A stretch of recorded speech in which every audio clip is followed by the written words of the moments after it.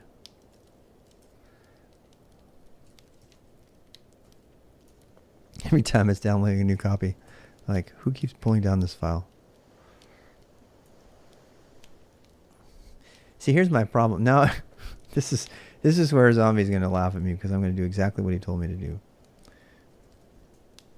Yeah, this is where the pipeline method works, but is a little bit, not a little bit, this is very wasteful.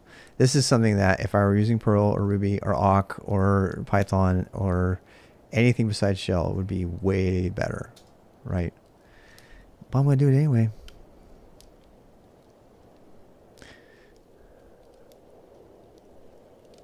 No, I can't do this. I can't do that. I can't do that. You know why? Because if I do that, it will blow out. It will blow out the other one. It will blow out the other one. I can't do it. I cannot do it. I think I'm gonna have to. I don't think I think I'm sorted. I'm at this point. I think I'm sorted out. Well, yes, but then at that point we might as well write the whole thing instead of just doing the download, right? Because we have to build up the collections and then sort the collections. See what I'm saying? It doesn't do like a true database sort, and we must be missing something in the sort command because it should do the right thing. It should do the right thing. It's not though. So this is more about, this is not about shell being bad. It's about sort being bad. Yeah, I put the -n. Isn't that the numeric flag?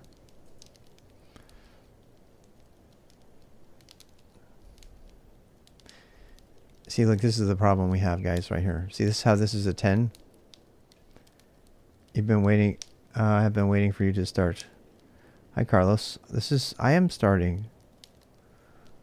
I'm doing, this is me working on it. I'm starting. This is the work for today. You saw -K. It was behind the -K. Let's try it again. So what we really want to do, and I hope we can do this with sort, is we want to sort based on field 4, the CC, and our new spanking digital or decimal field, so that this 6 comes up here. Standard sort things, right? Sort things. I refuse to believe the sort does not do that. I don't believe that it doesn't do that. I just think we got the syntax wrong. I have the syntax wrong. As Mac would say, stop saying we. I would never do this wrong. You got it wrong. That's Mac for you. So 4, 1 with a -n for numeric. So let's try again. I want to believe this is possible, and I might have to do a proof of concept. I'm occasionally wondering, I'm doing this in a way that I haven't done it before because I want to. Because it's more fun. See here, look at this problem. See, look, it's doing lexical sort. See that? The 0 and the 1s. It's not doing numeric. It's not doing numeric on that field.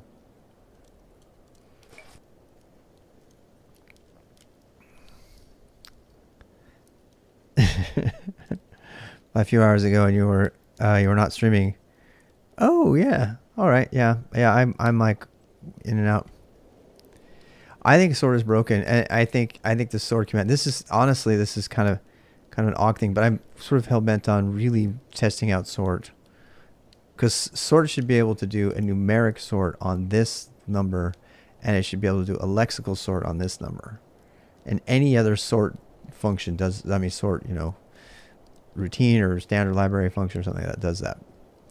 But apparently the sort command does not. This might be this makes me want to think about some other ways of doing that. The problem is it has to be a two-way sort, right? Because I can't pass that into another sort, because if I pass it into another sort, it will blow away the sort of the initial stuff. Will it not? I mean, I'm almost positive that will break it, but let's try it. I'm almost positive that will break it. You know what I'm saying? So I think what we're I don't know what that means. But this is this isn't going to work, right? Because this is not going to work because the other one has already been sorted. So I'm going to try it anyway, but I just want to show why it won't work. Well, that was fast. Why was that so fast? What? It seems like it worked. It seems like it worked, and I'm going to be very confused. No, we didn't do it. It didn't do it at all. There's a ZDC. Yeah, so what it did is it went back to the other one. I resorted it back to the way it was. I sorted it all, and then I unsorted it all. So why stable sort? I don't know what that is. I'm not using it until I understand it. So, I've never heard of stable sort before. I use sort a lot, but I don't know what you're talking about. Ignore leading blanks. Yes. Dictionary order. Consider only blanks and alphanumeric characters. That's what we have. Stable means you can use 2 keys correctly. I thought we had that already. Month sort. I didn't know that was a thing. It remembers the order that was inserted? So you're saying because it was already in a numeric order properly that if there was a tie, it would win? Ooh. I didn't know that's what that did. Numeric sort, compare according to numeric value. Random sort, no. By the way, this is how you can do random if you want to make a story game or like a Magic 8-Ball program. You can either use the special random environment variable or you can do -R. Get random bytes from file. That's kind of cool. Reverse sort equals word.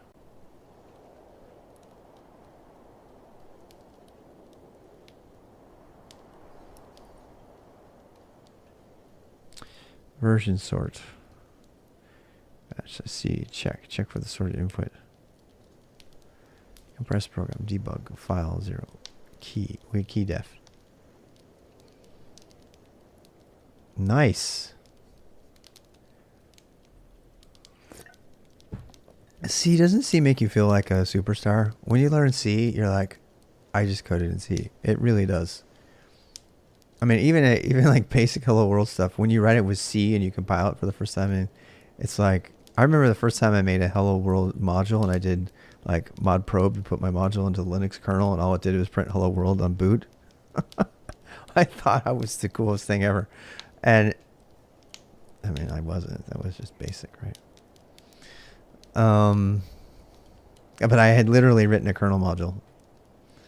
Yeah, it was a Hello World kernel module, but it still was there.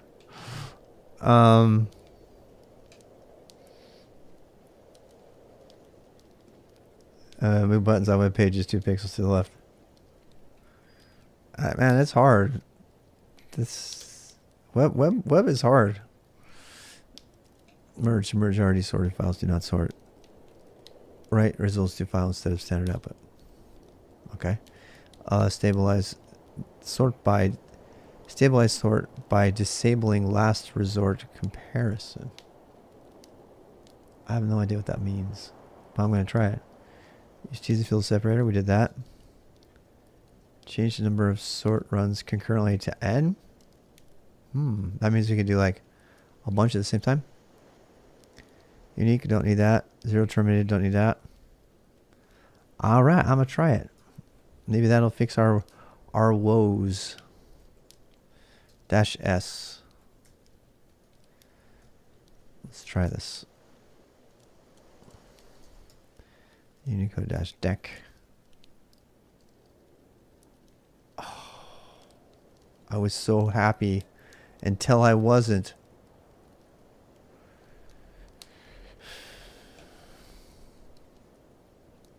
This is not a true sword, people. This is where okay, I'm going to admit it right now. I'm putting my hand up. You don't need to sort it twice. You can't sort it twice. Because as soon as you sort it by this field, you'll have lost the other field. So what I have to do is I'm going to have to chop up all of the classes and then sort the classes. The second time must be stable. Oh. The second time. Uncle Rob. I was not the coolest. But alright, so the whole point of stable is to keep the second one. Wait, are you guys saying that I did it wrong? I need to do the second one to be stable? Of a prior sort. Really? Man, am I learning tons today. Alright. Well, let's try that then. I don't mind 2 passes on this if that's going to fix it. Man, have I learned a lot. Dash K1. Numeric. Dash N.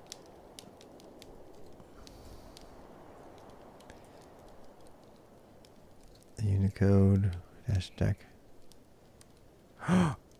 I'm feeling hopeful. In the event of a tie. Right, got that. But the point is, what should we be able to do that on the... Since the file is already sorted in the first place.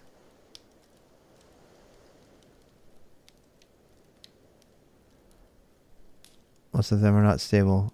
Makes extra effort to code. Nope, this didn't do it. This did not do it. So something we did is wrong. This nope, it didn't do it. This did what we did before. It reversed the original.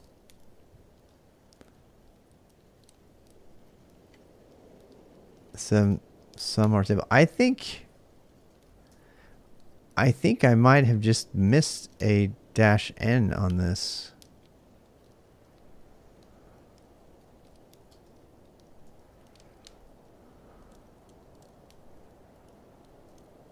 No.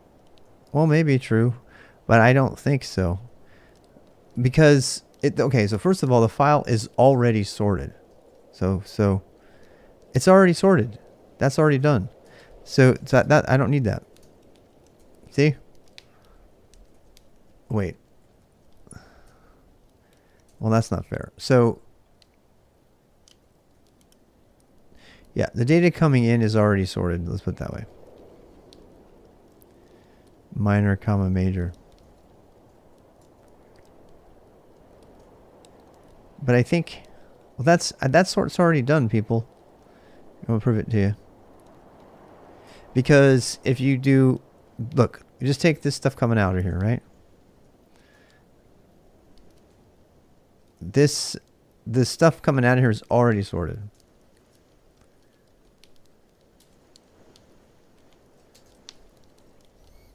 See that? It's already sorted. This is just the data with the hex converted into a decimal and have a first field added. That's all it is. But as you can see, the class over here in field 4 is not the same. So I just want to show you that because that's, yeah. So, and then if we do this, this gets us the watch. Now the fields will be sorted. See, the CC is all sorted, but we've lost any sort of the first column. And in SQL or anything that has a more complex sort function, you should be. I think we're pushing sort beyond its ability to do anything. And there's a bunch of ways to do this. I mean, we could chop it up, we could, and then sort each of the individual files. We could you know, I mean, there's those are all great bash ways to do this, and I'm totally okay with that. They're just not optimal ways of doing it. So, in fact, I actually might want to do that because I think it might be fun to have this file kind of organized better. It's a very shell way to go about doing this, and I think I want to do that because actually the artifacts that come out of that will be really nice. So yeah, let's do that. That's an easy way to fix this. It's kind of intuitive. So the first thing would be well, there's just so many ways to do this. My brain is just thinking through all the different ones. So we could do, let's do this. Let's pull this down and put it into a specific file. We'll put it into UC/. Wait, what are we talking about here? This is the spec, right? So, yeah.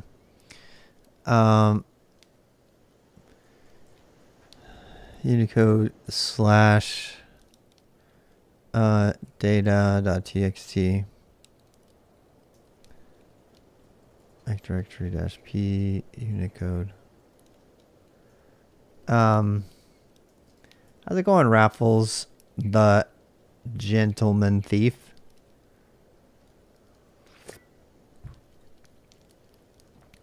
I think this is good. I think this is going to be good. Good. And then we can do this. We can say, we're going to write this to Unicode /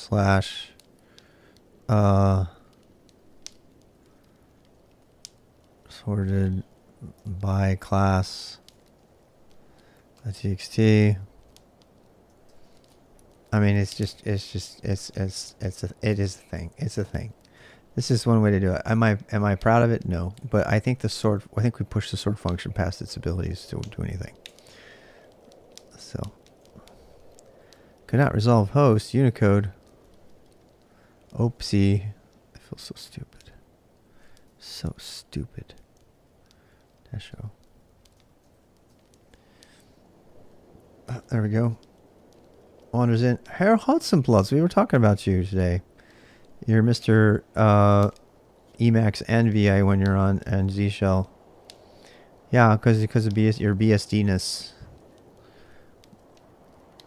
I didn't mean that to sound weird. It just does. Because of your BSD-ness.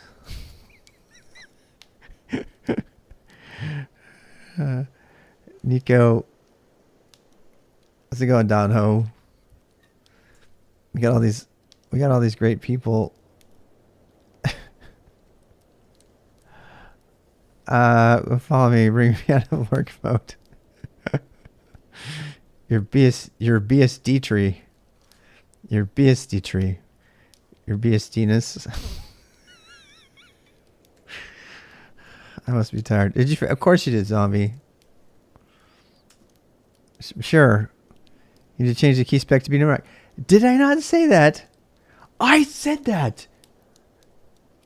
For the record, go back and watch the video. I said -K lets you change the field name. And I knew there was something I had to add to my thing. God damn it. I was right. Thank you for finding that.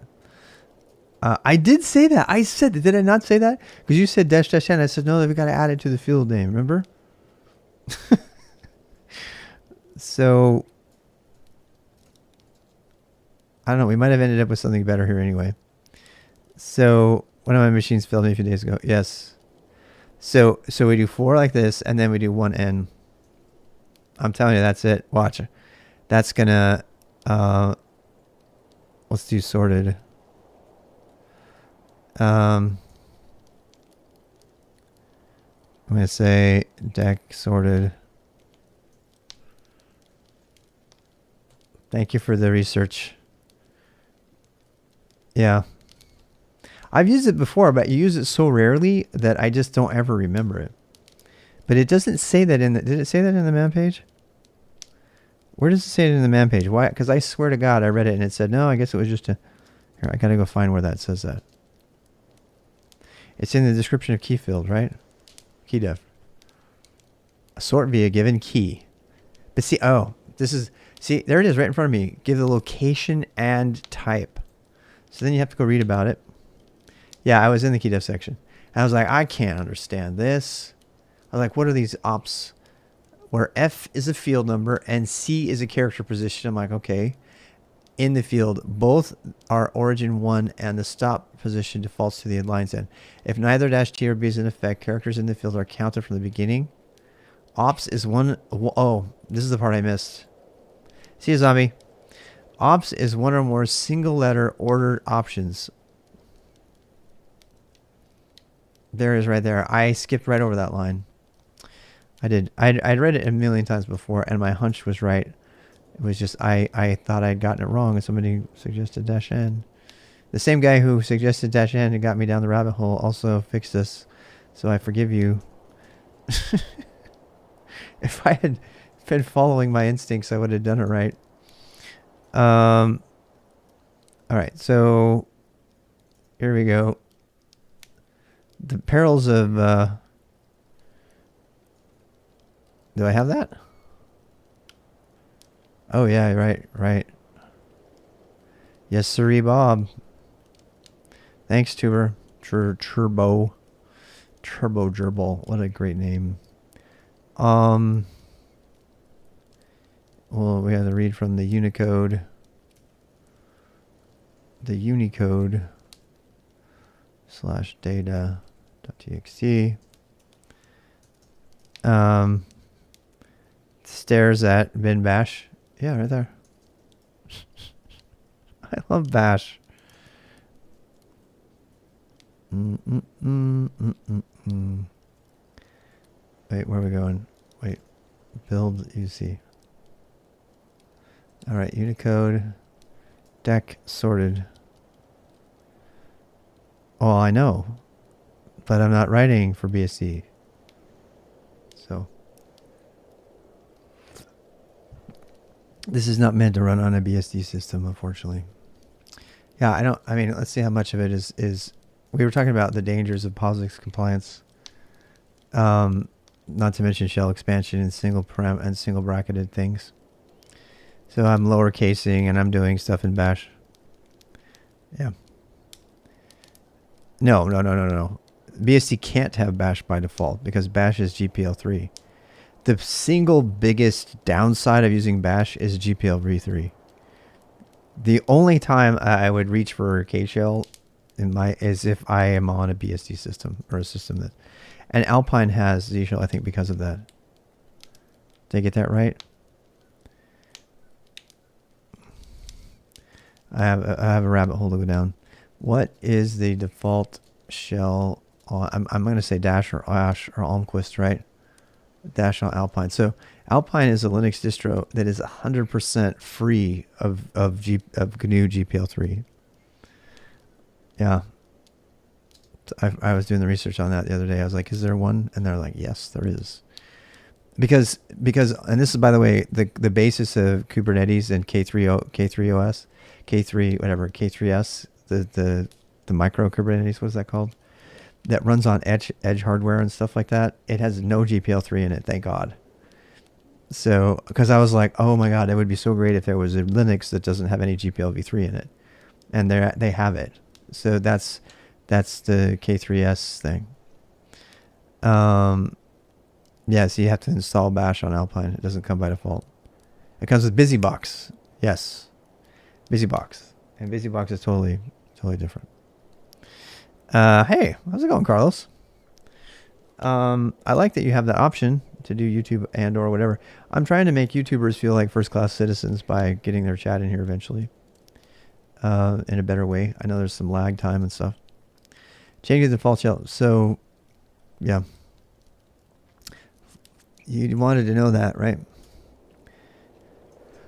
So yeah. I could just call this sorted. I don't need to get crazy. I don't need to get real crazy.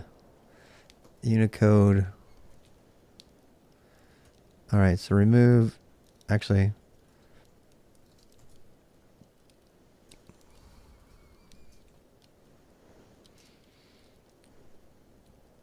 All right, so, wow, that was fast. All right, because we only had to do one sort. Pardon me. Yeah, watch how cool this is going to be. What? There we go, that's what we wanted. Let's get down here. It feels like it didn't sort at all. Did it? It didn't sort at all again, damn it. That didn't work. The comma 1N did not work.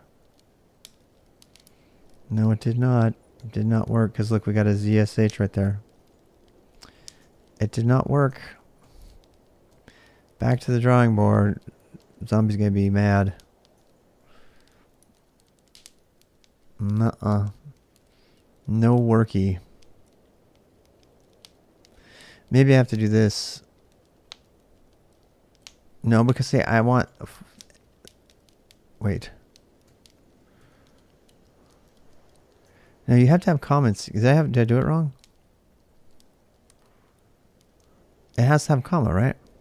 Maybe I got it wrong. All right. Key file. Key, whatever. Key stuff. Key def. All right. Ops is one or more of the single letters. It is. There does have to be a comma between Fs. So, if no key is given, then you use the tire line. Size. And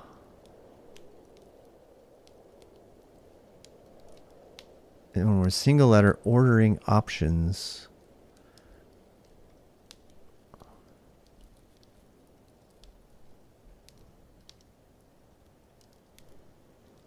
Diagnose incorrect key usage. Let's use that. Let's try that.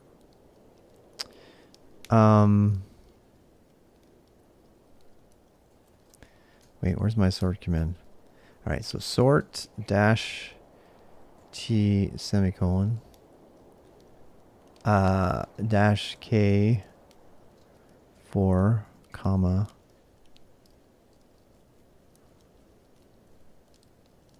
you know what? I mean, I'm being really pedantic about this whole thing because I want to.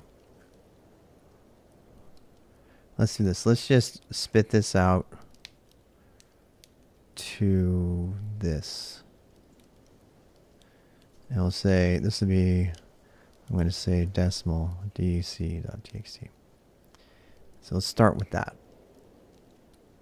and go from there. Build UC. All right, and then because I do want to do it, if it supports it, I want to do it that way. But so far, I'm not seeing it does. Deck. All right, so this is sorted. This has the decimal fields added in.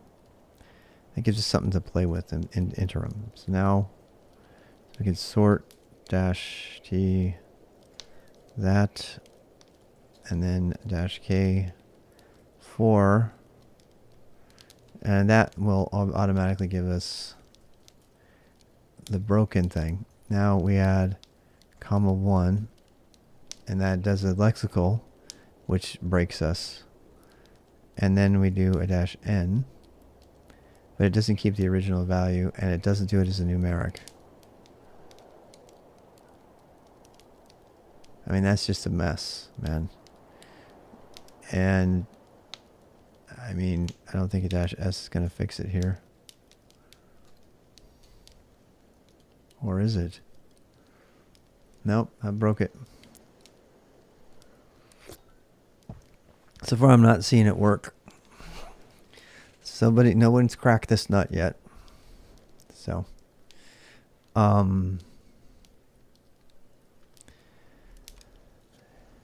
yep, nobody's cracked this one yet. Another possibility is to chop the thing up. So, we can do that. I mean, that's the best. Anytime you have a problem like this, I can just chop it up into all its little pieces and don't have to deal with it with the stupid sort command. That's kind of the shell way to do it. So So then it gives me this, and then I can do stuff with it after that. So then I can chop up the deck, and I can put it on into all of its little pieces. So I can say, I can actually do a trim on this. So in fact, we could even do a split on a field name. Yeah, we could try that. I'm just trying to push the boundaries. I know of an easier way to just do it with a bunch of text files, but I'm gonna look up split. It's either end split or split. It gives you all your prefixes, and it doesn't give you the exact number. I mean, it's probably just better to do this as a this is just a while loop. A while loop is super easy here. So, right. And then actually this one I could do is a sorted decimal list. Grab all the consecutive lines. Yeah. Yeah, from the sort field. That's what we're going to do. So this one we can go ahead and sort actually. No, let's just use that. Let's do all of these as separate pieces. So if anybody wants any one of these particular files all by itself, they can have it. Which, people might use the files in shell scripts and stuff. So there's some value in having all the incremental stages of the transition from the file as we're chopping it up available for people in files. Are you developing a final exam for your bash course? Feels like it, huh? I don't do that, but that's a fun idea. So this is just a conversion, so it has a decimal field added. And then what? Then we can read through this actually, and we can do a sort. I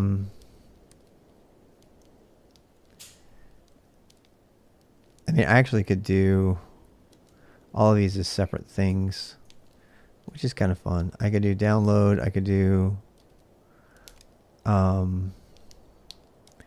add decimal. I like this stuff, so let's go ahead and do that. So the download is pretty easy.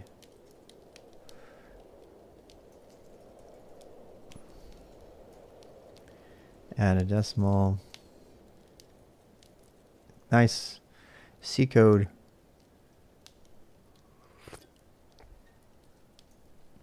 So we can read a line from the downloaded file. Add decimal. That makes it into decimal. We could say make decimal even. Make dec. Super easy way to do this. You know what? This is going to be understandable too. The other way I was getting a little bit dense. I mean, I kind of wanted to make it dense just because this would be understandable by anybody. So then we could say make classes. Make classes. So for each one of these. So this means read the file, but this time we're going to read in the Unicode text file, or the decimal file. And we're going to do all of our extraction again. We don't need this anymore though. And we need the class. We don't need that either. So local decimal equals F0, and the class is F4. And then we could just let's just, for right now, let's just echo them. Decimal and class. We can do that in here. Make classes.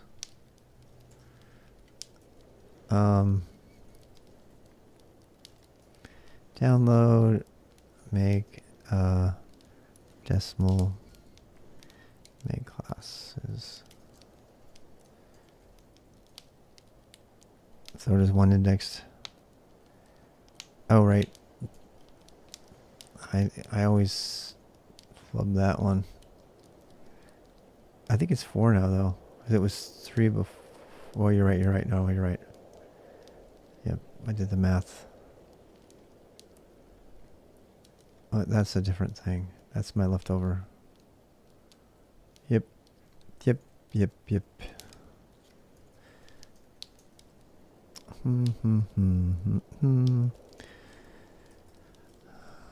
There we go. So that's what we want. And we get all the C's together. Uh-oh. Oh, wait, this hasn't been sorted at all. That's why. I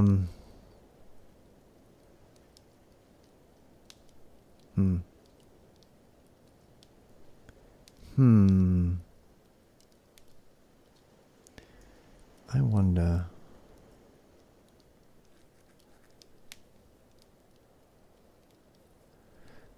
Boop, boop, boo, do, do, do, do.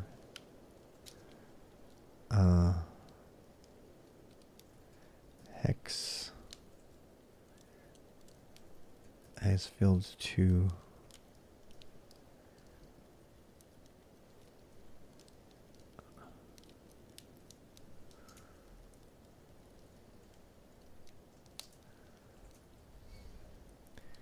There we go. Oh wait, wrong field.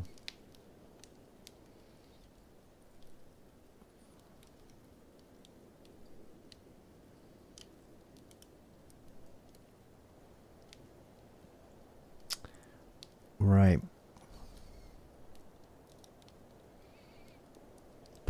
So X is actually field 1, of course.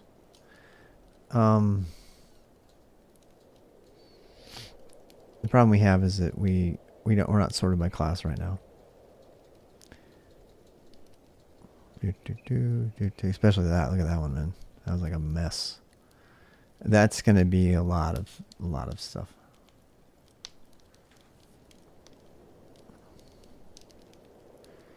Yeah. So yeah. So that gets us a lot of what we want, but that we need to actually sort that. And this is kind of the problem, right? So if we do sort dash key on the second field, it'll get us closer, but it still has problems. Or does it? Wow, it's a lot better right now. Oh man, there's just a bunch of we're just trying to make Unicode and go into our grammar.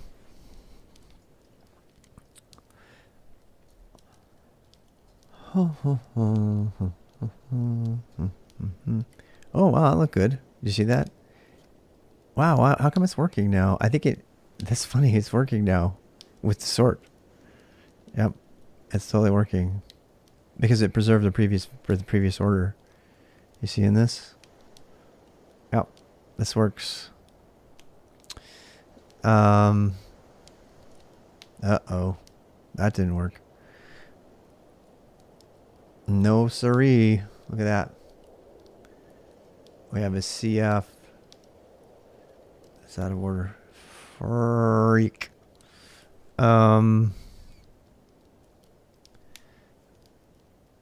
One N.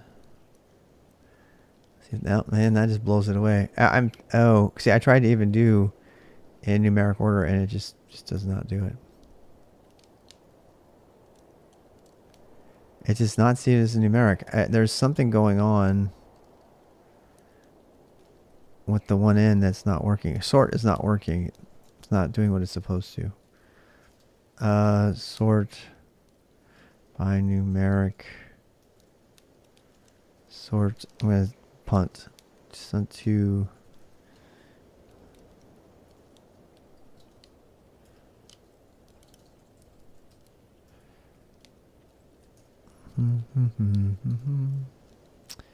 Good old Stack Exchange. Which one is wrong here? Shall we see? Yeah, I know about numeric sort. We're not using that. Bit magic. Blah, blah, blah. You don't want sortation. It's not what you want.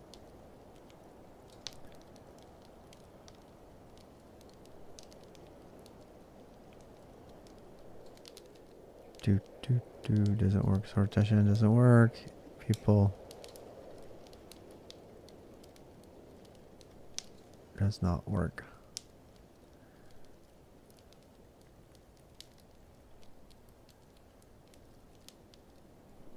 Well, that's every one of these is wrong. All these answers.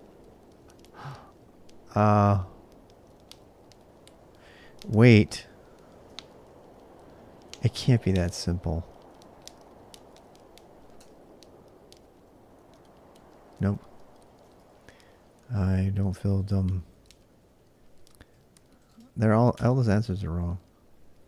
Every one of those stack exchange answers is wrong. Who would have guessed?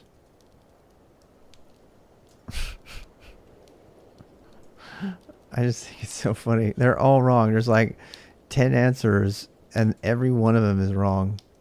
And they're all been upvoted.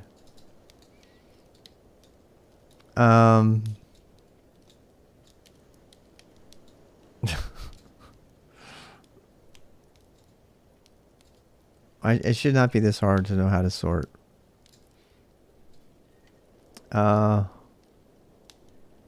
doesn't work. Tyler, we've done it. It doesn't, we've tried that. It doesn't work.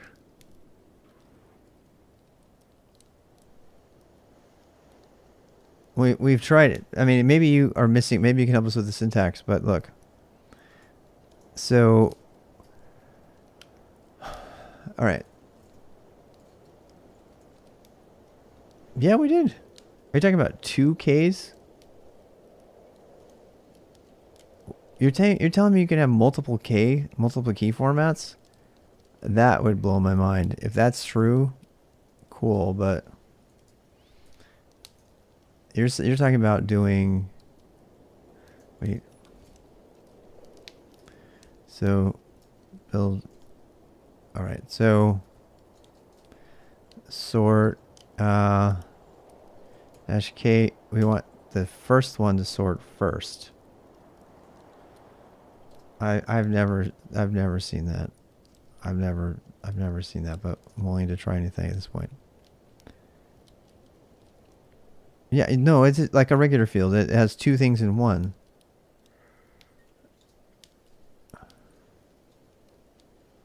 And so far, so good. So tell me something. Why? It doesn't say anywhere about having multiple Ks. That's looks like that's working. So you win the prize, Tyler. Why do you have two K field? I've never. Why doesn't this work? Someone tell me why this doesn't work, because this is the intuitive thing someone would do. Start and end of field numbers.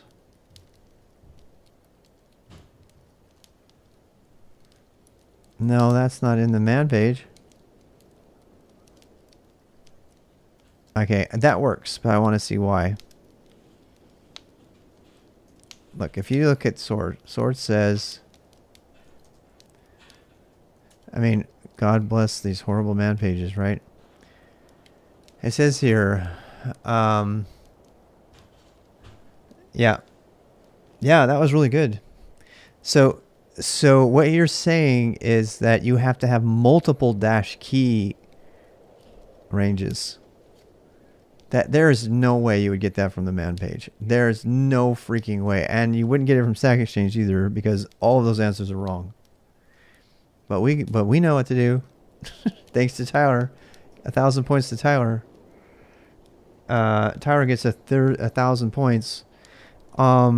Because seriously, so what you're saying is you have to provide multiple dash, because the first reason I missed that is that is not even nearly intuitive, because any other time that you do like a SQL query for a sort, you get to define each field and the priority of that field, and so that's what we were doing. What you're saying is that the thing between the comma is a range and not the field number. So it'd be 1 1 and then 2 2, right? Yeah. I understand why it works now, but there's no way I would have got that from the man page. There's no way. Key def is... I need to do a whole thing just on the sword command. How to use the sword command properly, according to Tyler569. Hi, Doris. Are you making food? You're making pierogies? I would very much like a pierogi. I have decided, based on previous patterns, yes. I am now declaring every December I just take off and fuck around. Because I never Stop swearing on my stream. I never get shit done in December. Stop swearing on my stream. I'm just going to own it. That December is not... It's December is not getting anything done? If you say so. Previous C man says this. Are you trying to show me that BSD is better than Linux? Probably true. I kind of want to see it. Otzenblotz. Copy link. Oh gosh. You know what's funny? Is it's like so hard to get to my mouse these days. I know you're going to laugh.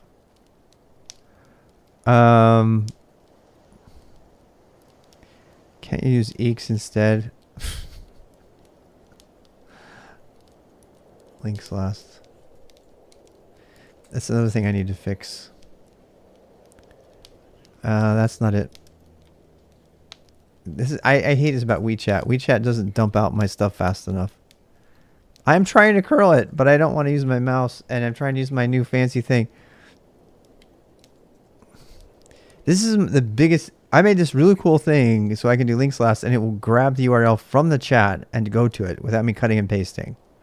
The problem is that it's not getting written to the FIFO because WeChat. So I'm annoyed.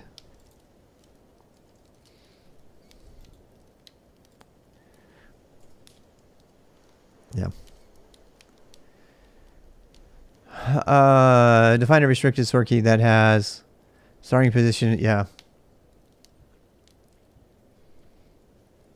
On this day, December 29, 2020, at 2:27 p.m., I declare BSD sort man page is superior to the Linux man page. Somebody open a bug on the man page. Seriously. That's like so well written. Seriously, someone open a bug on the Linux man page repo and say, this is throwing people, see Rob's hour-long rabbit hole. Trying to make sense of it. Because I actually read man pages. God knows I wouldn't have got the answer from Stack Exchange or the internet on that. But if I had been a BSD user, I would have got it on the first try. True story. So yeah. I mean, it doesn't even come close to explaining it. Where F is a field number and C is a character position in the field. Okay, got that. Both the origin one and the stop position defaults to the line's end. That doesn't mean anything. If neither T nor B is in fact characters in the field are counted from the beginning of the preceding white space, ops is more than one letter, blah, blah, blah, which override global decision. If no key is given, the entire line as the key. That is the crappiest explanation of that ever. It's like, do you want to confuse people unnecessarily? Mike Hartle and Paul Eggert. BSD is superior on this day. On this day, BSD is superior, but now the world shall know how to properly use sort because of our good friend Tyler, who probably uses BSD. And yeah. Fine. This is wrong. Don't do this. What you need to do is this really counterintuitive. I want to go from field 1-1. Why can I do this? Oh, if I take this off, it's gonna go. It's gonna read through the whole file, isn't it? The whole line. Oh my God! Now I understand it completely. Complètement. That's just crazy. That's crazy. Crazy, crazy, crazy. It works though, so I guess I should just be happy, right? CF, it's all beautiful. It's exactly what I wanted. It's exact amount what I wanted. So there. All right. So let's see where we left off here. We left off with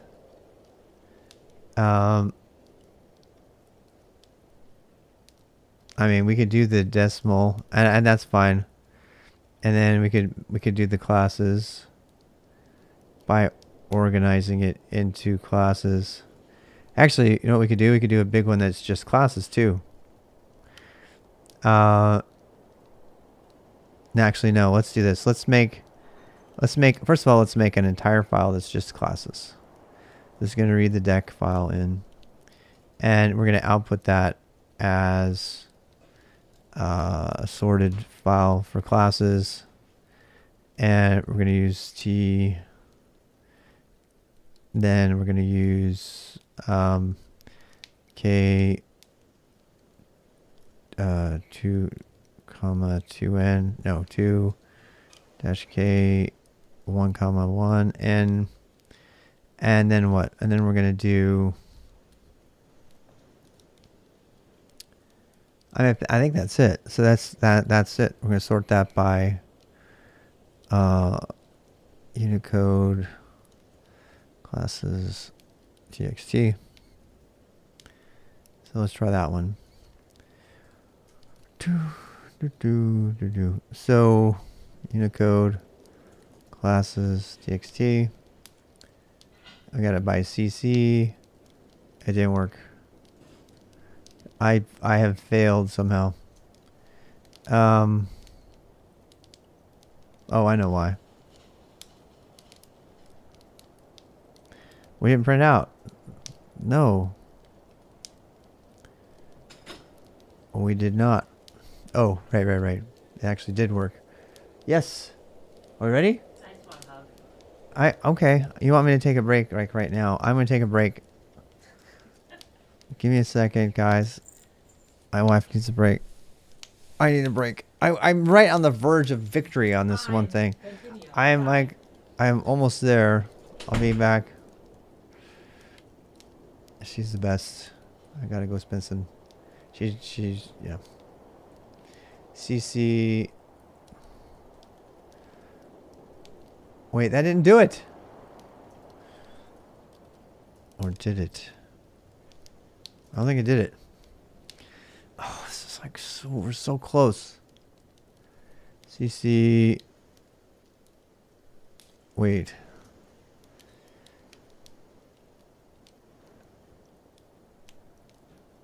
Did I? Wait. Did I delete all that stuff out? What is this S, by the way? What is that thing?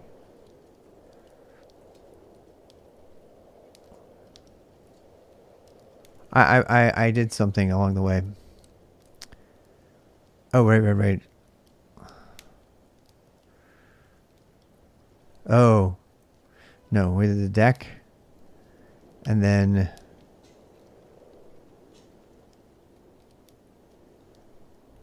What is this? Is it dash F?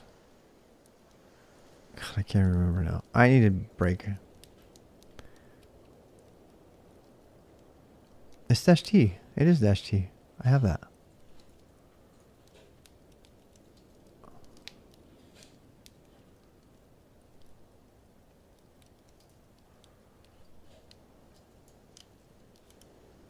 That should work, man. That should definitely work. But it's not working. It's something stupid. It's just something stupid. I just like... You don't echo where you sort. Yeah, I think you're right. It's something dumb. That's why I'm saying I have to take a break. I'm like all over the place. So I need to... You know what? I don't even need to do this. I can just sort the file. I don't need any of that.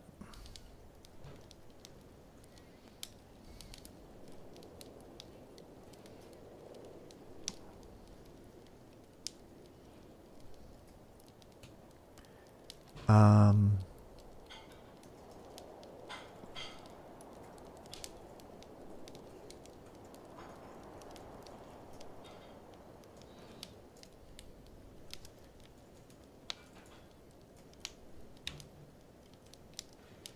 how's it going?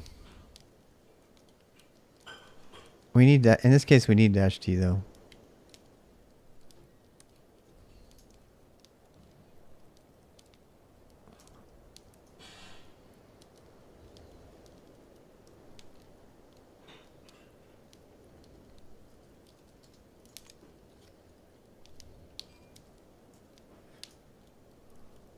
We have to have it.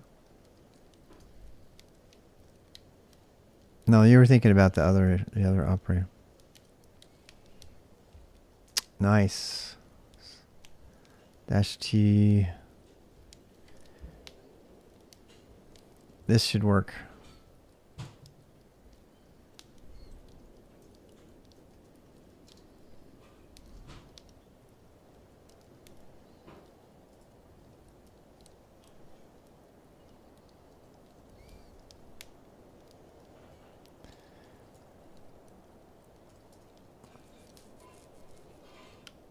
Why is it not working anymore?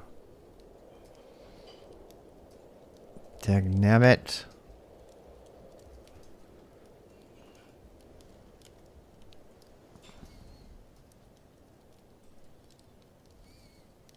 Oh, I put a stupid line in front, so I lost off my history.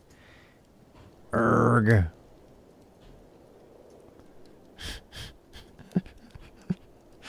Note to self. That's because the stupid line in front of it. Alright, fine. I failed. My cut and paste skills failed me. Well,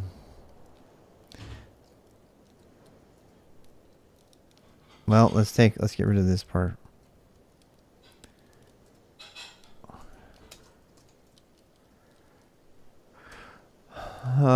CC.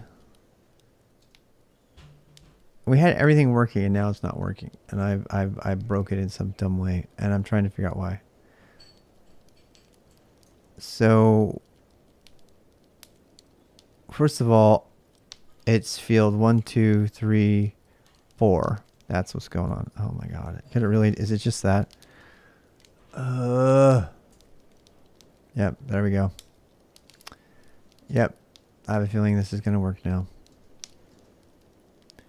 Yep, there's the CF stuff. Alright, that was all it was. I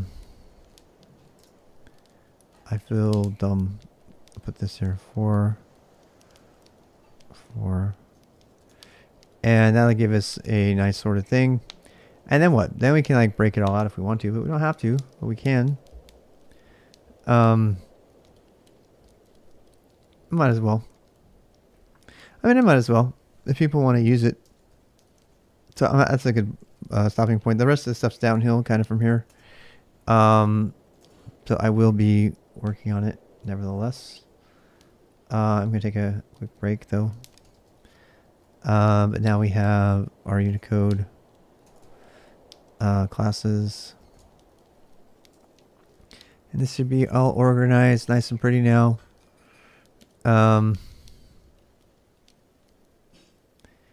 You know what? I probably am going to... Yeah, I'll keep that. I mean, it's just, this is just organized by class now. So CF,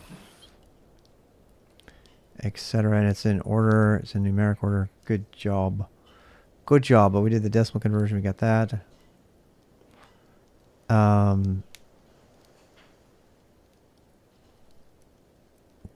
It's decimal. Yeah.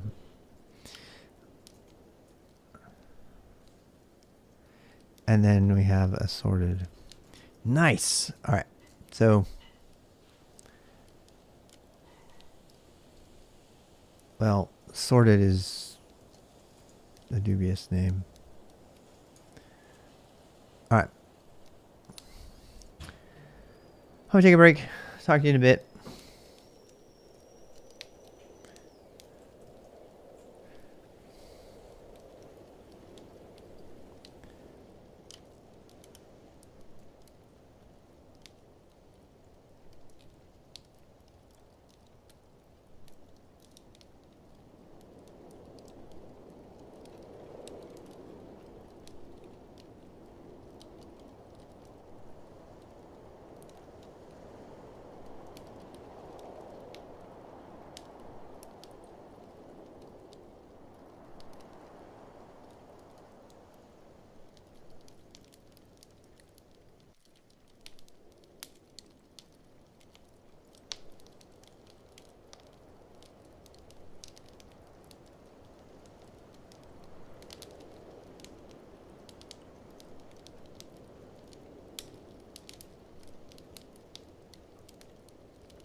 I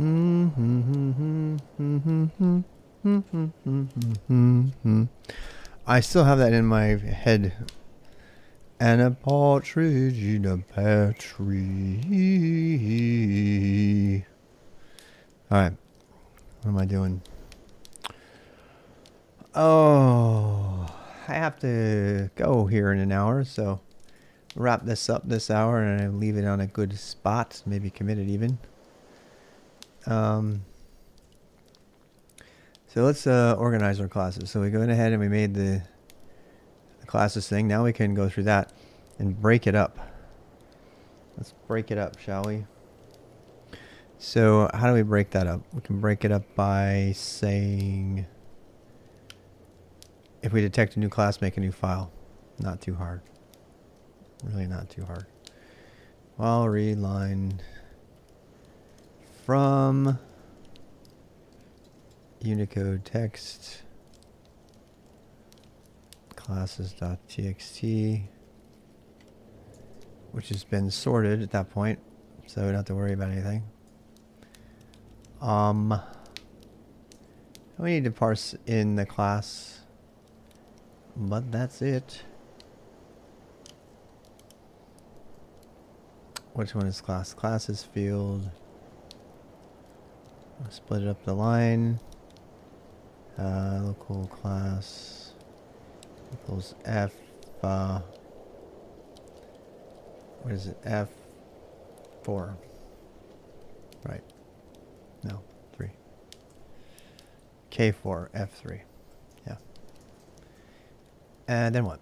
Then we're going to say, if it's a new class, so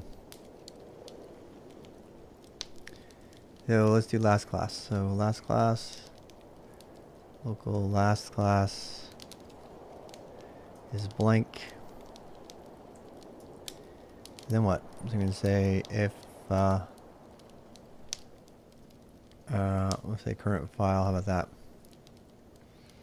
Local. Yeah, no, we don't even need that. We really don't. Actually, this is even easier than I thought. So we can get the class and we can just append to the file. I could have just organized it all as kind of a sort doing that too. All right, so what? So we echo the line through the file for the class. Not even that hard. Appended to Unicode slash. You know, this just reminds me that when you break down a problem into its little parts, it's always easier to tackle it that way. Check. And pretty much anybody can do that. You don't have to be particularly smart. There's some people who can do more of that stuff in their head without breaking it down. But, Unicode class .txt. I don't know why they call them txt. We're just perpetuating that. And that's it. That is it. That's it, bro. So, build the digital cat. I don't see the digital cat in this one, Mac. Tree build. Whoops. There they are. There's all the classes. Except for their uppercase. Did you hear the beep? Yeah, that's the air fryer. My wife's using the air fryer. Yeah, it's because I'm doing stuff during the day. This is why I stream at night, because everybody's asleep. Yeah, during the day it's pretty noisy. Ba ba ba ba ba ba ba. Unusual day stream going on here. And I'm gonna down do this class here.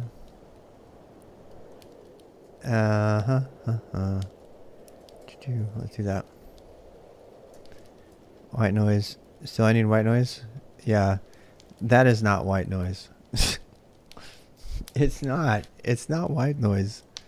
Random family sounds are not white noise. they're usually like arguments and, you know, not anything to be alarmed about, but, you know. All right, let's put all these pieces together. I'm going to download, make a deck, and then make the classes. Do. You know what? Yep.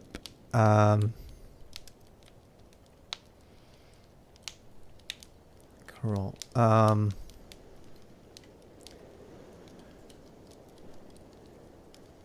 Unicode.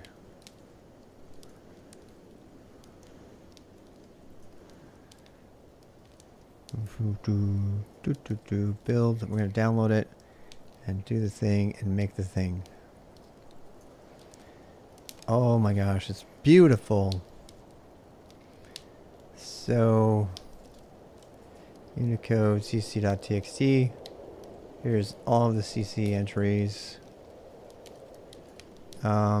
Here's all of the CFs. Oh my god, I'm so happy. Nice and organized.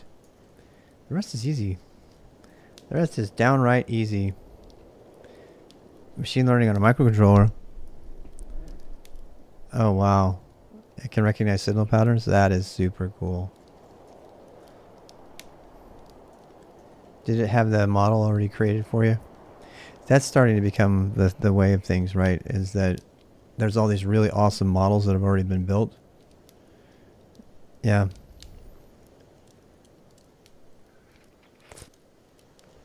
Yeah, there's a lot of them. The model, the exporting of the they're starting. It's almost like there's becoming sort of like, I don't know if there's actually a registry, but it's like there are specific models that are getting popular now. People are like, hey, use this model for this and use this model for that. That's just going to keep growing. Yeah. Yeah, training the model is really hard. But more and more models are already being trained, and that's where Google's really getting interesting, because they're training models on, you know, petabytes of data. And the models are getting smart, and so the model becomes kind of like the segment of the brain that you put into a thing, right? That's what's so cool, is that you can combine multiple models together into a thing, and as soon as you take that to the nth degree, you have kind of a person. Because, you know, it's all these little things. We're going to look back on, you know, like one or two of the complicated models that have been trained to the...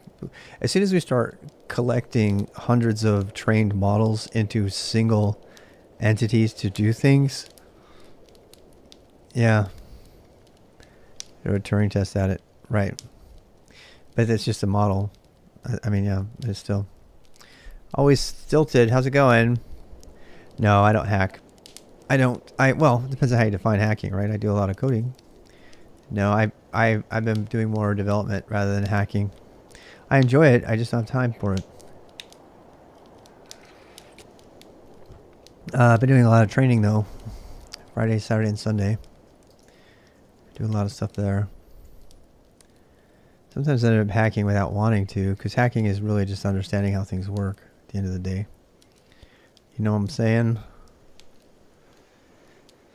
Alright, so this whole thing can change.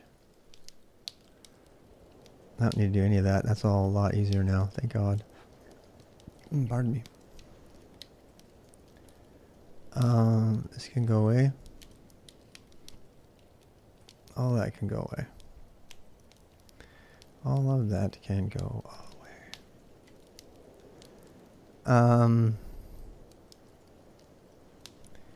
Don't even need to make those anymore. I can turn these all off. And now we can say, let's see,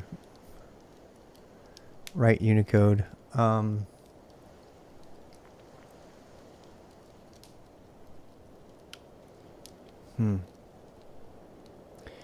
about this? Make PEGN Unicode. Make UC PEGN.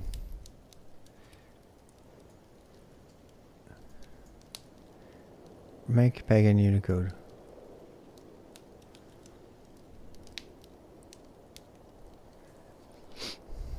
No, I'm just saying make PEGN.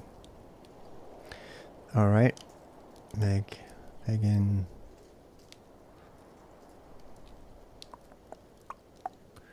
Why is it doing that? Alright, never mind. Alright, so then we're going to read all the classes.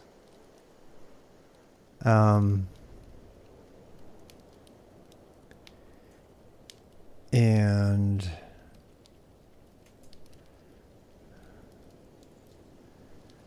for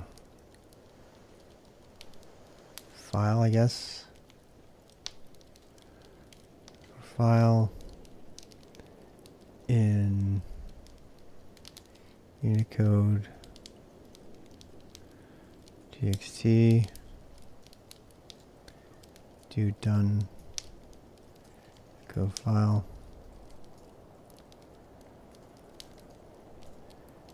Yep, there we go. So yeah, it's already going to be lexically sorted, so that's good. Then what? We're going to do a PEGN file. I'm going to write this whole thing out to Unicode /PEGN dot. No, it says Unicode PEGN. And then what? So we're going to do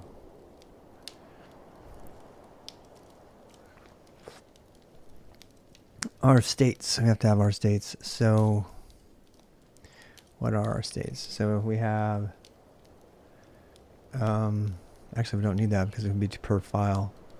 So that's already been done. So then we just have to do ranges now. I mean, it's just one range break, so I think it's relatively simple. Let's do this. So, I'll read line,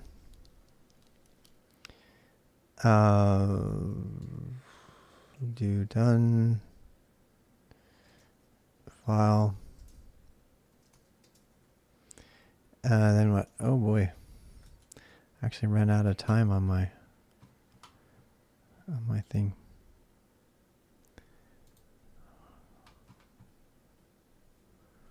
Why is it not click, I say?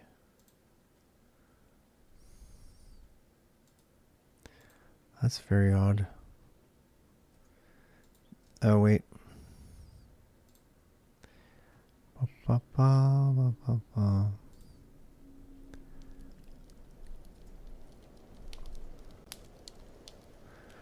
Alright, so then what? Then we do all our reading from that line. Let's go ahead and music channel. I have a music channel now.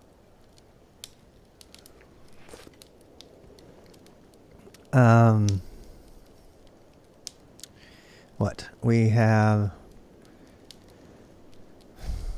What are we writing here? We're writing Unicode. So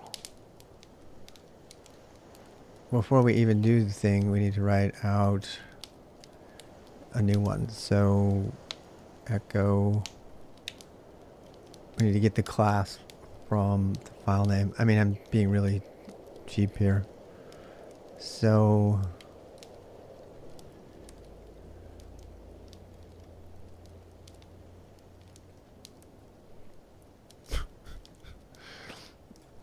I'm so cheating. I am so cheating.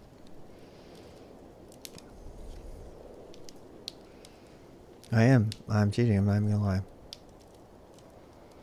So I'm gonna say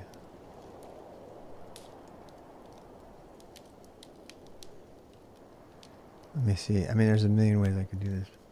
Literally, that's the problem.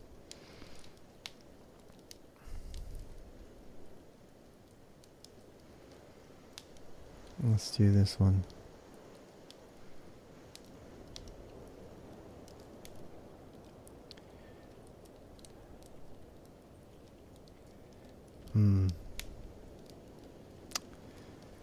Class equals All right, so let's chop the txt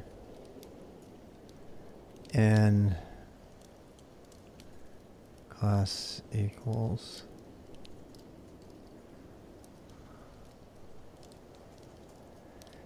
I'm gonna chop off the other part. It's faster than a subshell. File.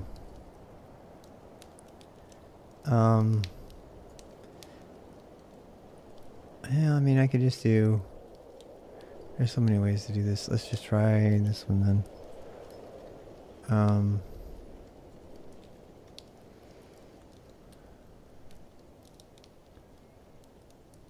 Yep.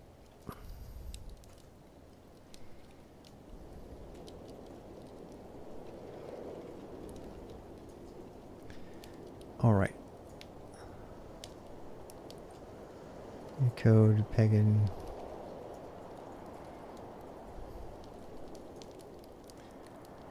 Yep. cc.txt. All right, we got that part. That was weird. It actually saw it as a delimited file. Oh, because I did as PEGN. Interesting. Alright, so well, read line do echo line. And then what? This is I'm supposed to chop off the .txt. Oh. There we go. See this here. Yep, just CC. That's what we wanted. Alright, so while read line echo. Well, first of all, we have to write it. So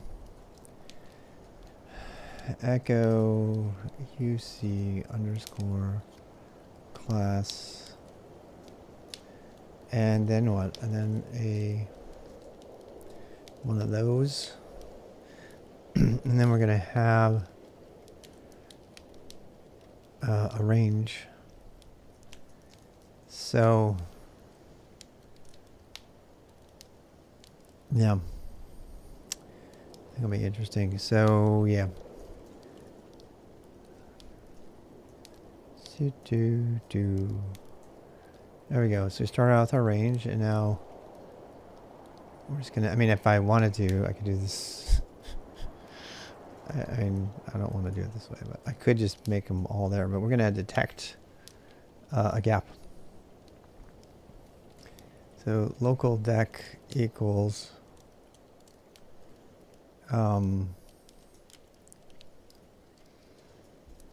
decimal is the first field.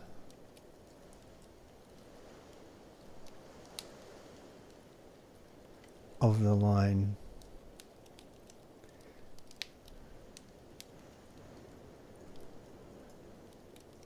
Let's do our line split. Here we go. I love this line split. I really love that. Split the line. Go get it.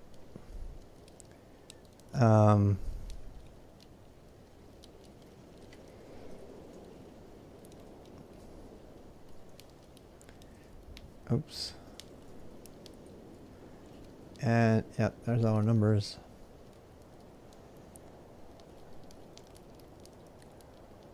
Wait. UTF. Yep. UTF dash whatever. Hi, you have something to show me? It's going to take all my time. I only have 20 minutes before my session start. Sorry. I'll be there in a bit after. Alright, but as soon as my session starts. Pop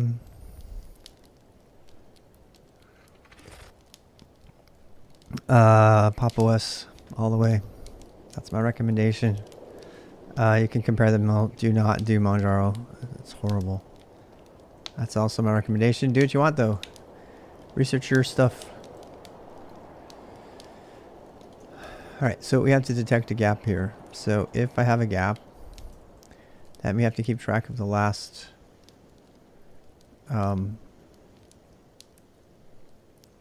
local last decimal value.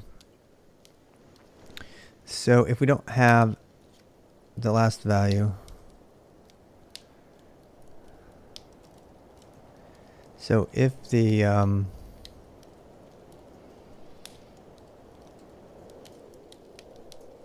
so if we don't have a last value, if there's not a last value, so if dash x last dec, or this is bracket checks. Oops. Or the last dec is greater than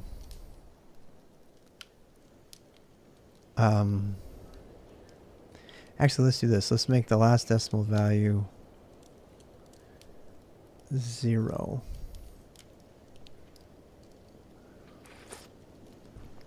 Well, let's make the last decimal value equal -2. That'll help.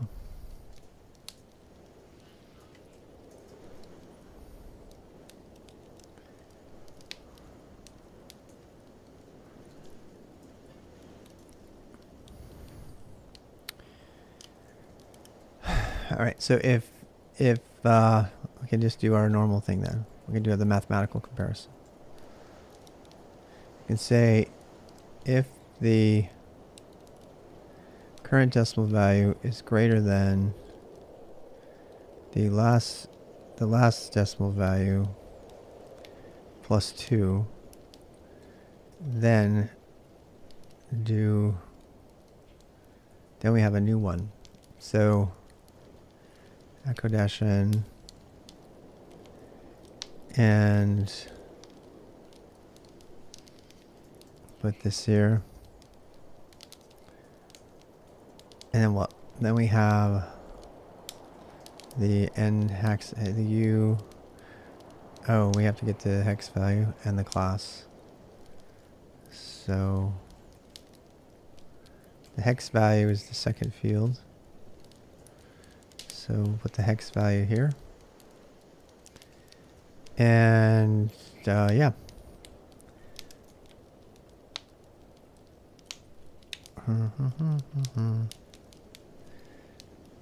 All right, there we go. So, well, it didn't detect a change. So that's, if it didn't, we're not supposed to be printing that. So, yep, we're getting closer though. All right, so we have to have the end part of this. Oh, +1 actually.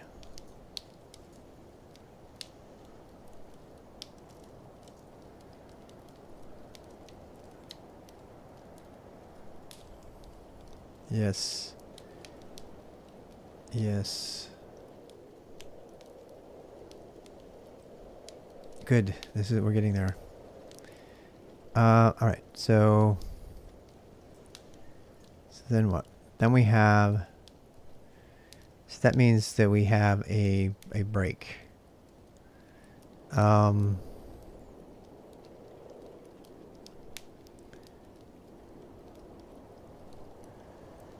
So first of all, we have to say if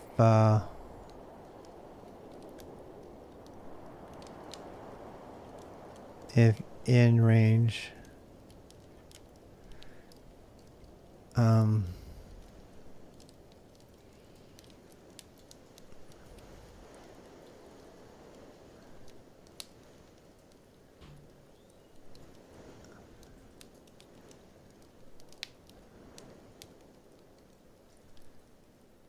in range equals 1.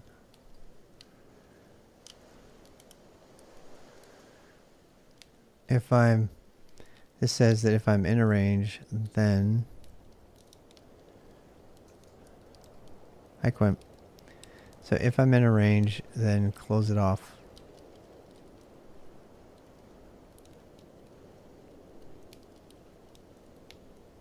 Else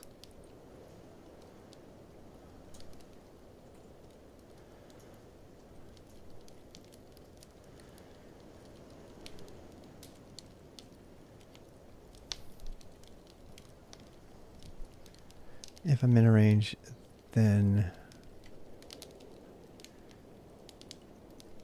do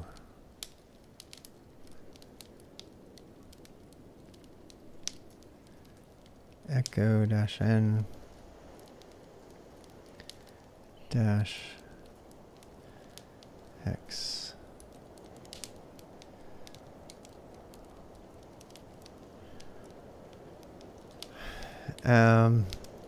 I know this is not going to work right now, but I'm going to try it anyway.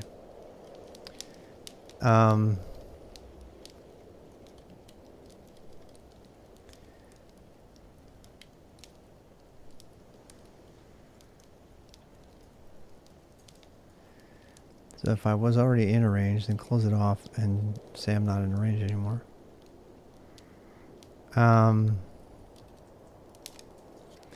But if I wasn't in a range, start a new one.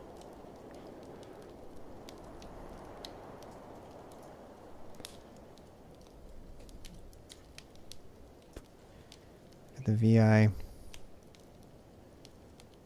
We're getting very close. Getting so close. 12D. It's not detecting the change. Oh, we have to do okay, if the disks, you know what, I think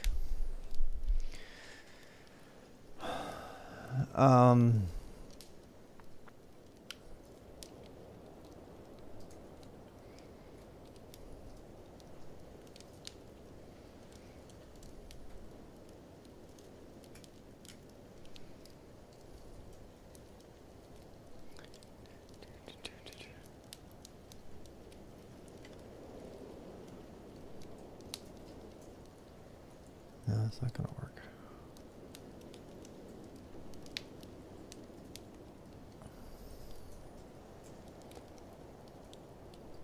Ooh, ooh, ooh. It has to be tabs. It has to be actual tabs to do that. Whoops.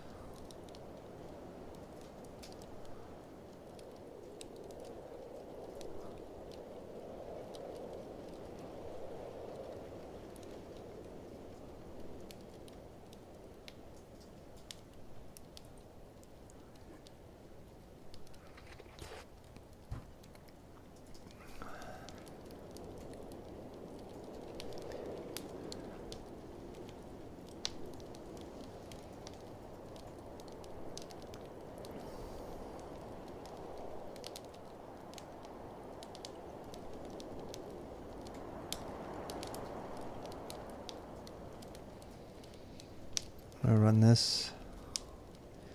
Unexpected end of file. Fine. Fine.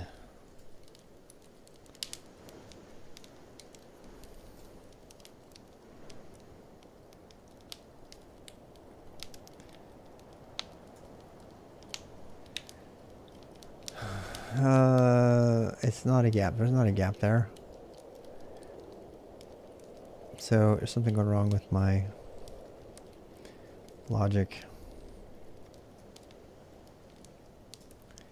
The logic is bork.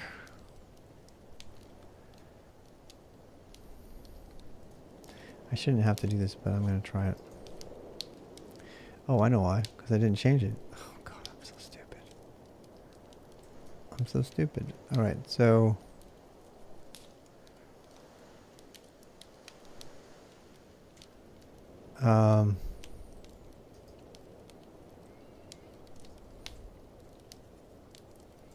I didn't increment.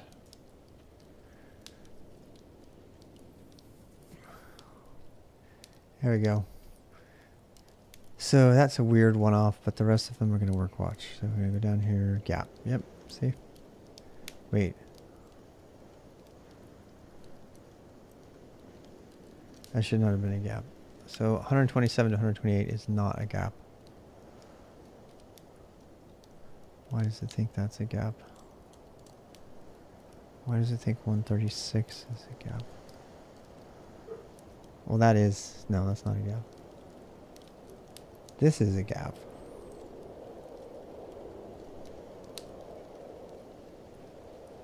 Oh, that was the 130. Okay, it is a gap. All right. So I'll put echo line down here and make it better.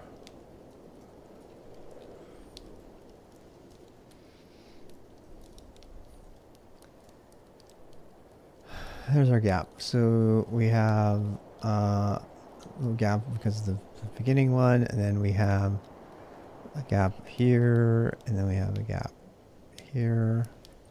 That's a weird one right there. Getting closer. I'm gonna make it in time. We'll see. So, wow, this is what I was afraid of. Look at all these. These all have to be individually listed. The more gaps there are, the longer this file's gonna get. I think, Quinn, if you're there, I think we have definitely are gonna have to.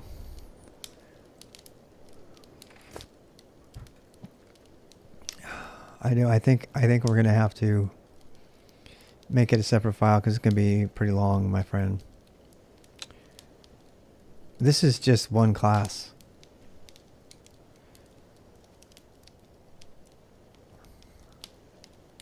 Oh no, it's all of them. All right, so no, actually, so but look, these are not going to be. So each one of these, each time you see a range like this, it's going to be a single bracketed pair, right?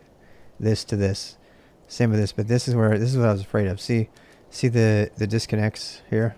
Each one of those is going to have to be individually listed. So it's going to have to be a slash that number, slash that number, slash that number, and the other ranges are fine. But actually, that's not too bad. So CC was almost entirely in one thing, so that's good.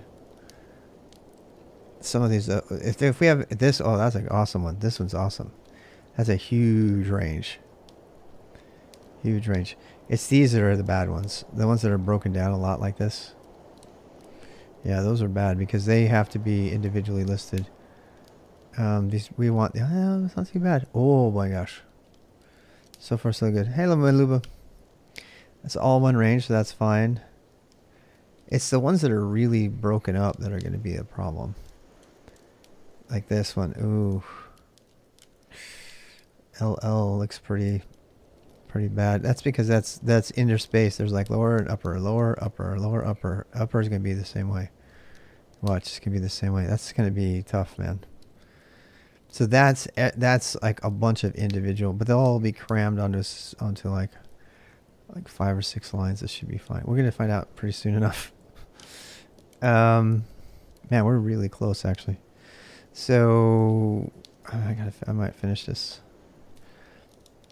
Again, the goal is to generate all the PEGN code for the spec directly from this one file by breaking it up. So if we have a gap, then what? Then we need to decide if it's the beginning or the end of a range. And if it is the beginning of a range, then we want to close it out and continue.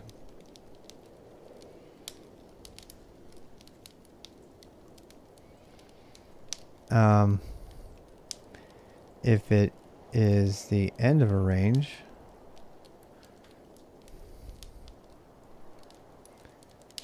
well, it's either the beginning or an end of a range, the end. So in this case, we can do this. We don't need the echo line in there. Data wrangling with bash.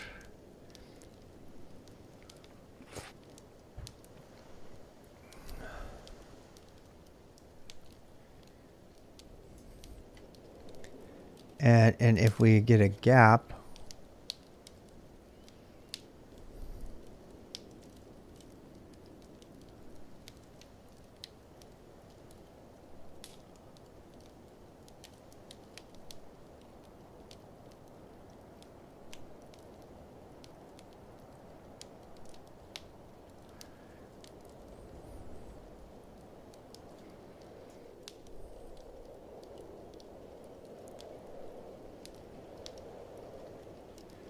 Hmm.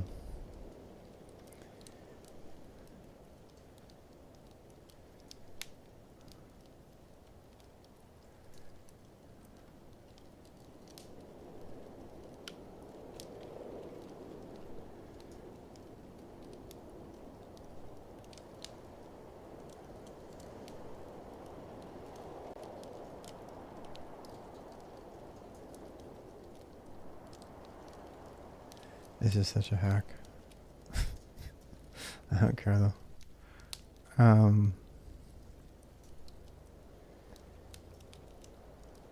That part was really hacky.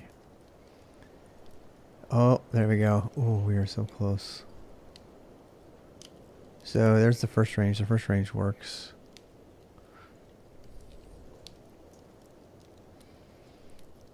And what? Here equals 0. Out of range equals... Wait.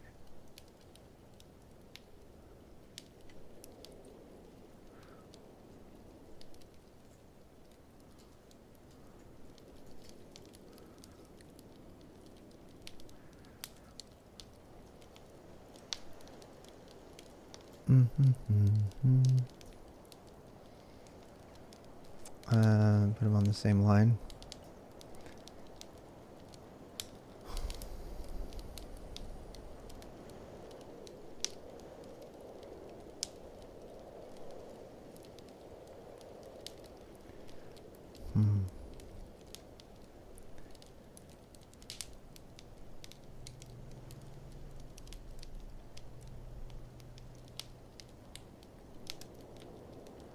Echo dash n. No, we want that to be on a new line.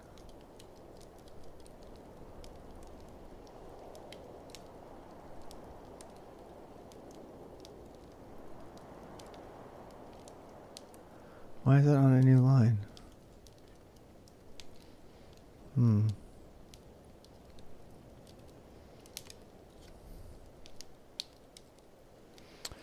Huh.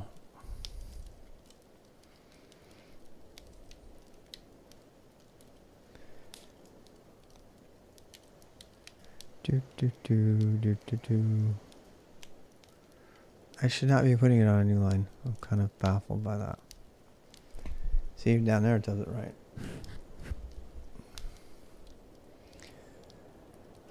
Also, it's not detecting the end of range. The first one is working, but all the other ones don't. So, what's going on there?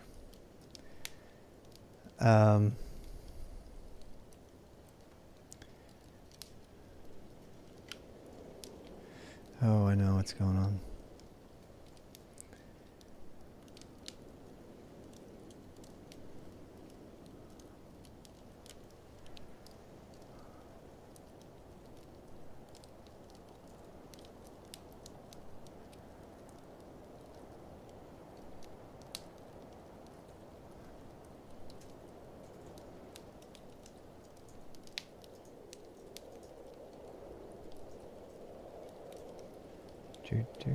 What's going on? Why are you mad?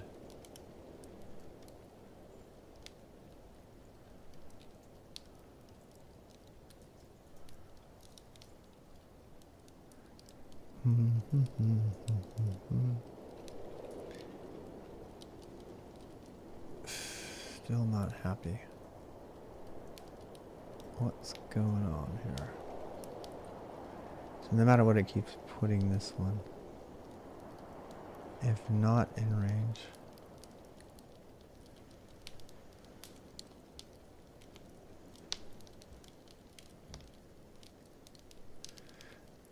No, if in range, then do this. Oh, in range equals nothing. Dummy. You dummy. Dummy, dummy, dummy.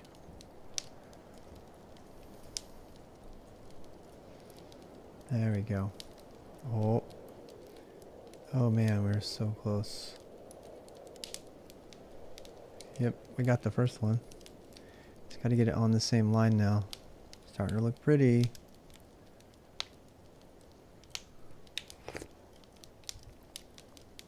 Super pretty. If I can get him on the same line like that, and then I have this. This is an error right here. So if we get to a new class, we need to close up whatever we were on. So let's see, where's the class one? Yeah, so the end of this done file. We need to close up the class. So -n u. Oh, I think we're done, man. I'm gonna make it in time. And then equals sign. And actually, for this one, we can actually have a line return.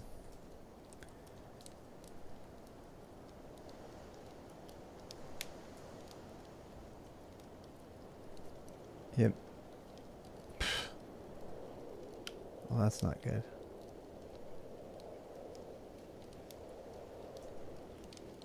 That's in the wrong loop.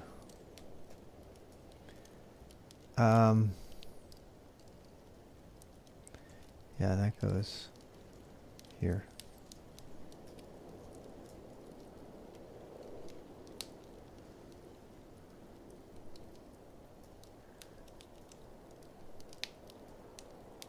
Oh, we're getting very close, man. In fact, that we are almost completely done. Now I just need to wrap them and get them on the same line. Also, that some part about that broke. I don't know why that broke. Oh wait, that's like the beginning of a new one. So something about the first. Oh, I see what's going on. I have to reset some of the stuff here. So I have.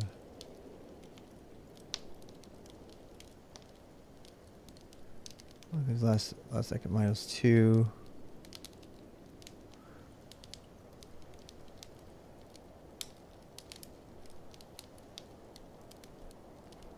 Resets local in range. Oh, so it's not in range. Okay, well look if that line back.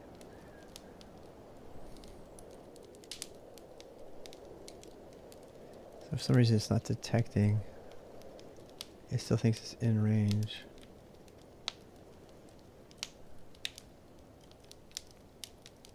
Oh, I see what's going on. Okay, so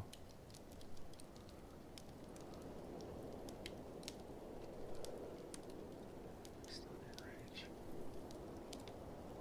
But that's not in range.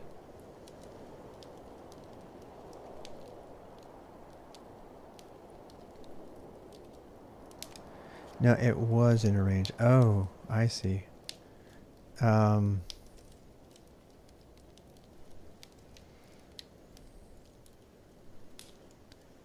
I shouldn't need to do this though. No, that can't possibly be it. No.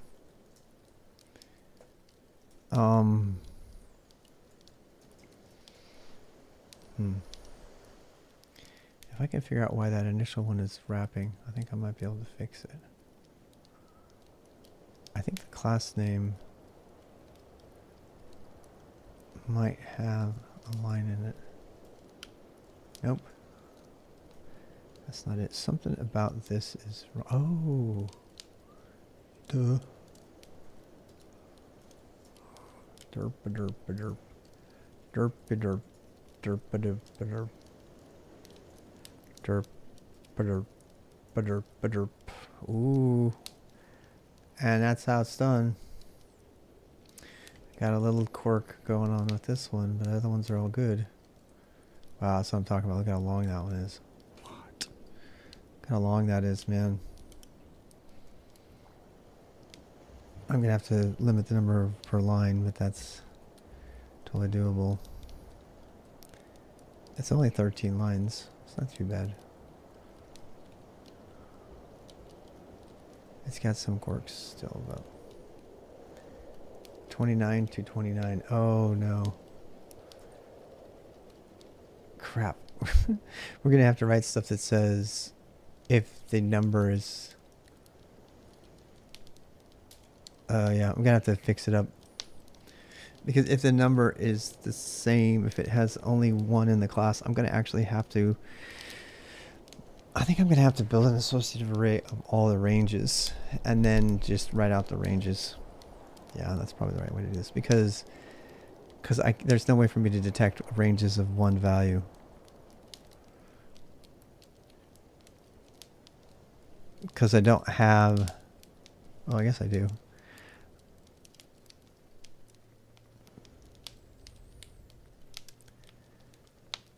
There's got to be there's got to be more than one range of one in here. Maybe not. Oh, there's one.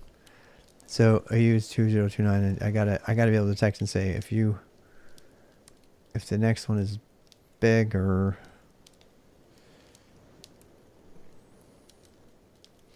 Actually, it's supposed to be the last one.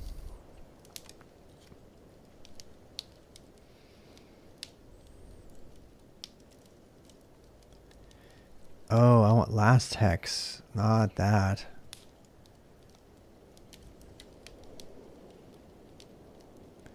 No, because of, yeah. Oh, yes, yes.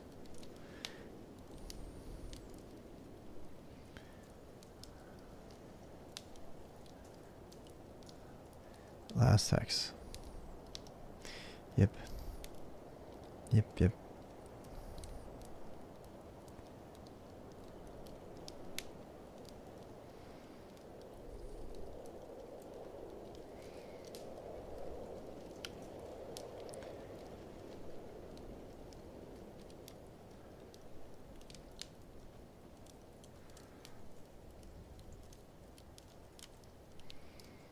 Let's see sex. Do. I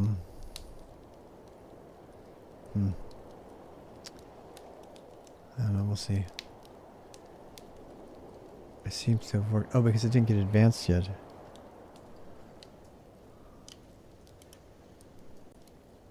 So that's unnecessary. Yeah, that was unnecessary. Okay.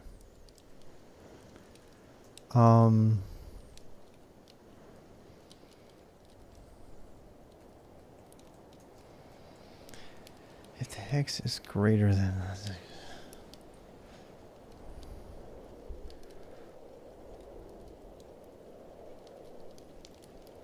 No, I want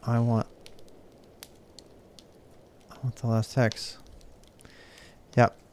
Well, I'm going to have to look at that later. I have to get ready for my mentored sessions. I'll be back on tonight sometime or tomorrow, whatever time it is for you. Thanks for joining up with me here. It's been a lot of fun. I still have some things to finish on this, but this will get us a brand new UTF-8 support for in our PEGN base grammar, which is really great and fun, and and it doesn't look like it's going to take too much space in the file, so I think we're going to be fine. Whether or not we put that in our own file or not. So have a great day.